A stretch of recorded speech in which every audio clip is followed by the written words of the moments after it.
안녕하세요. 오늘 여러분이 공유해 주신 자료들로 좀 깊은 이야기를 나눠볼까 합니다. 네, 기대되네요. 바로 2025년에 열리는 제6기 트리비움 책쓰기 디자인 스쿨 소식인데요. 6월 17일 화요일부터 20일 금요일까지 가평 필그림 하우스에서요. 아, 벌써 6기 공지가 나왔군요. 네. 근데 이번엔 시점이 참 흥미로워요. 그 생성형 인공지능 AI가 대중에게 알려진 지 딱 30개월이 지난 시점에 열리는 거거든요. 아, 맞아요. 그게 중요하죠. 그냥 글쓰기가 아니라 AI를 어떻게 내 전문성이랑 연결하고 또 책으로 세상이랑 소통할 건지 뭐 이런 걸 좀 체계적으로 다루는 시간이 될 것 같아요. 그렇죠. 2024년 2월에 오기를 했으니까 불과 13개월 만인데 와, 그 사이에 AI 발전 속도 보면 뭐 정말 상상 이상이었잖아요. 맞아요. 그래서 이런 빠른 변화, 이 진보가 잘 준비된 분들한테는 진짜 이전에는 없던 기회가 될 거다. 이 점을 좀 강조하고 싶더라고요. 기회라는 말 와닿네요. 그래서 더 효과적인 3박 4일을 위해서 이번에는 9일짜리 사전 워크숍도 제공한대요. 자기 주도적으로 할 수 있게끔. 9일이나요? 네. 구체적인 지침이랑 도구, 워크시트까지 다 준다고 하니까 준비를 단단히 시키는 것 같아요. 야, 이거 제대로네요. 그럼 지난 5기 참가자분들 이야기가 담긴 영상? 그걸 좀 보면서 실제 경험은 어땠는지 한번 짚어보는 게 좋겠어요. AI 시대에 이게 어떤 의미일지 더 잘 보일 테니까요. 네, 좋아요. 그 후기 영상에서 좀 인상 깊었던 목소리들 같이 한번 들어보시죠. 네. 어떤 참가자분은 되게 솔직하게 이야기하셨어요. 내가 이 책을 왜 쓰나? 목적이 뭐지? 뭐 돈 벌려고, 나를 알리려고. 아, 근본적인 질문이죠. 네. 그리고 독자가 학부모인지 아니면 동료 교사인지 이것조차 막 불분명해서 글쓰기가 너무 막막했다는 거예요. 그런 고민 진짜 많이 하죠. 근데 재밌는 건 앞으로는 그런 부분을 AI가 좀 도와줄 수도 있지 않을까 싶어요. 아, 목적 설정 같은 거요? 물론 최종 결정은 내가 해야겠지만 생각을 좀 더 명확하게 정리하거나 아니면 다양한 관점을 이렇게 탐색해 볼 때 AI를 약간 보조 도구처럼 쓰는 거죠. 이번 6기에서는 그런 방법도 좀 다루지 않을까요? 그럴 수 있겠네요. 또 다른 분은 그냥 막연하게 누군가에게 도움 주는 삶을 살고 싶다 이렇게만 생각했는데 네. 여기서 글을 쓰고 사람들과 이야기하면서 그 가능성을 좀 구체적으로 봤다고 하셨어요. 나도 이제 진짜 그렇게 살 수 있는 시간이 됐을까? 이렇게 자문하면서요. 와, 글쓰기가 진짜 자기 발견의 도구가 되네요. 그렇죠. 삶의 방향을 잡는 계기가 된 거죠. 그렇게 확 몰입하는 시간 속에서 얻는 통찰은 진짜 귀한 것 같아요. 쉽지 않잖아요, 평소에는. 맞아요. 그리고 관계의 힘. 이것도 빠질 수 없죠. 한 분은 개인 사정 때문에 참여가 좀 어려웠는데 리더분이 격려해줘서 용기를 냈다고. 아, 그런 사연이 있었군요. 네. 그래서 캠프 와서 오랜만에 사람들이랑 정말 허심탄회하게 대화하면서 그 표현이 재밌었는데 관계와 관계가 서로 스며드는 느낌을 받았다고요. 와, 스며든다. 멋진 표현이네요. 진짜 AI 시대일수록 이런 인간적인 연결, 그 가치가 더 커지는 것 같아요. 맞아요. 기술이 아무리 발전해도 이건 대체가 안 되죠. 그렇죠. 진솔한 대화, 서로에게 영감 주고받는 경험. 이런 건 사람이 해야죠. 이 캠프가 그런 만남의 장이 된다는 게 참 좋아 보입니다. 그리고 젊은 참가자분 시각도 흥미로웠어요. 처음엔 대학 입학 전에 친구들이랑 노는 게 더 중요하지 않나 이렇게 생각했는데 네네, 그럴 수 있죠. 막상 와서 글 쓰고 대화해 보니까 이 시간이 내 앞으로의 행복에 훨씬 더 중요한 시간이었구나 이걸 깨달았다고 해요. 글 주제가 막 계속 바뀌는 과정도 재밌었다고 하고요. 그거 좋은데요?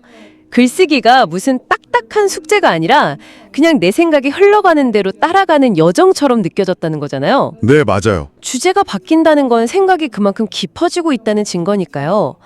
AI가 아이디어 발상이나 자료 조사에는 도움을 줄 수 있겠지만 이런 유연한 사고의 여정 자체를 즐기는 경험은 또 다른 배움일 거예요. 그렇겠네요. 마지막으로 환경의 영향에 대한 통찰도 있었어요. 우리가 부모님 보면서 배우는 것처럼 캠프에서 먼저 경험한 분들 생각이나 고민을 들으면서 자기 앞날을 그려볼 수 있었다고요. 아, 간접 경험의 힘이군요. 네. 근데 시간이 너무 짧게 느껴져서 덜 찍어서 더 깊이 참여할 걸 하고 아쉬워하는 모습에서 이 과정이 얼마나 몰입도가 높은지 알 수 있었어요. 들어보니까 지난 참가자분들 경험을 보면 이게 단순 글쓰기 기술만 배우는 곳이 아니라 정말 깊은 자기 성찰, 또 의미 있는 관계 형성, 그리고 엄청난 집중과 몰입, 이런 걸 다 경험하는 곳이네요. 네, 중압적인 경험인 거죠. 여기에 이제 AI 활용 능력까지 더해질 6기는 참가자들에게 또 어떤 새로운 차원의 성장을 가져다 줄지 진짜 기대가 되네요. 네.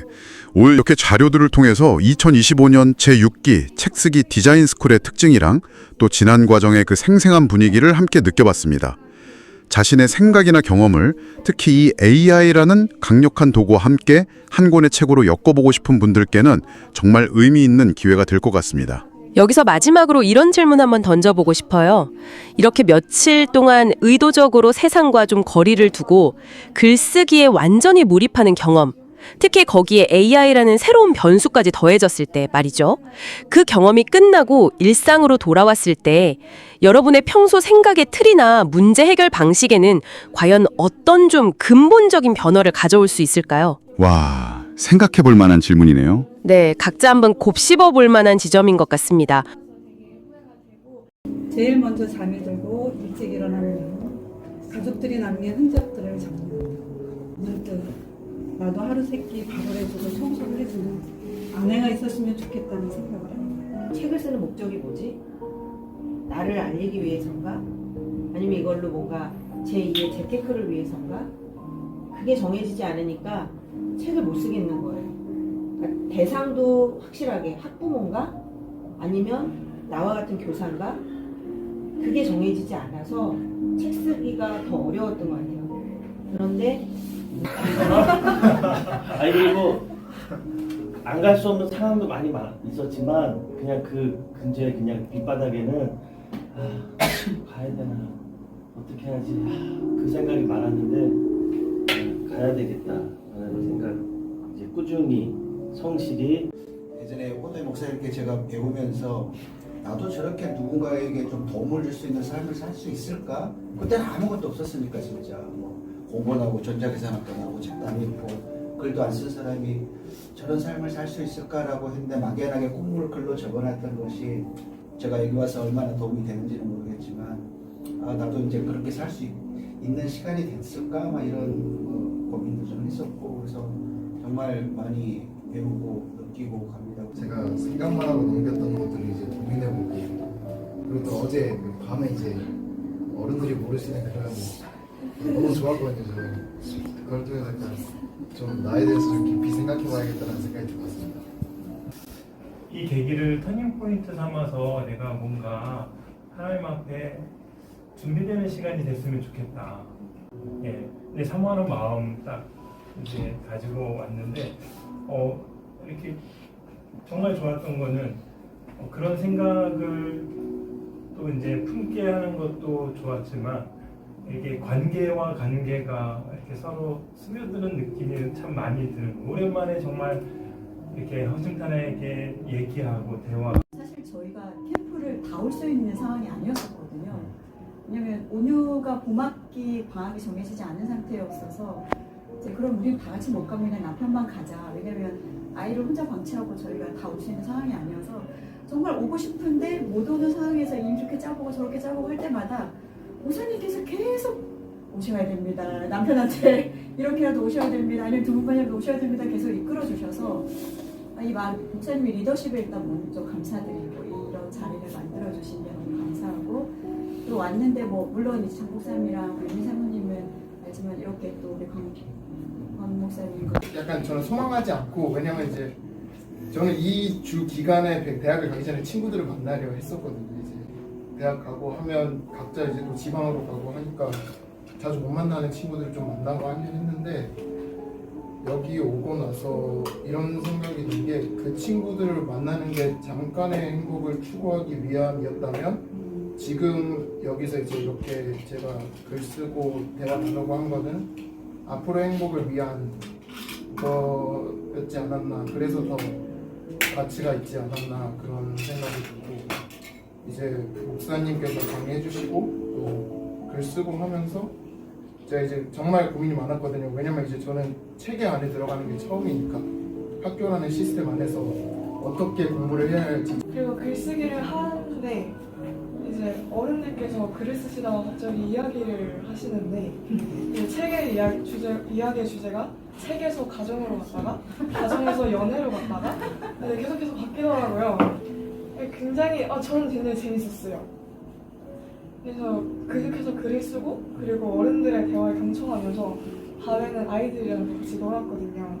이 시간을 보내다 보니까 첫날에는 좀 힘들었는데 점점 갈수록 재밌더라고요.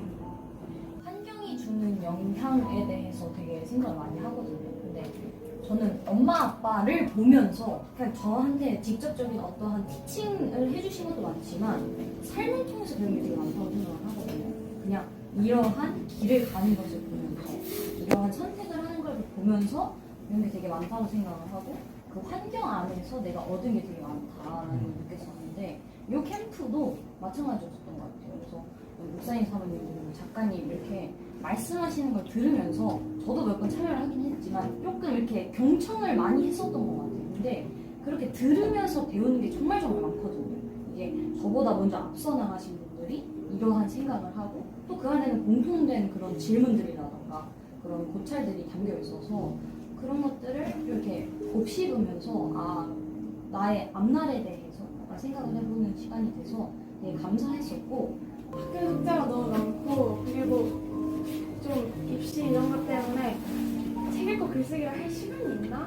지금 내신 책이 근데 살짝 이런 생각이 저도 그러고 싶지 않긴 했지만 이게 너무 현실이 당면에 있다 보니까 어쩔 수 없이 그런 고민이 들어서 그냥 엄마 아빠 가고 나는 혼자 그냥 여기서 하루 통으로 공부하고 이렇게 하겠다 이런 마음으로 했는데 그냥 여기 와서도 그냥 공부하겠다고 하고 엄마 아빠가 집에 혼자 있지 말라 그래서 그냥 온 거였거든요.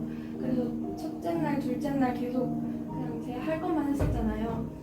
근데 이제 어제 딱 내려와서 사모님 강의 듣고 같이 얘기를 하는데 진작에 그냥 여기 계속 와서 같이 시간을 보낼 걸 이런 생각이 너무 많이 들어가지고 이게 시간이 짧아서 되게 후회가 되고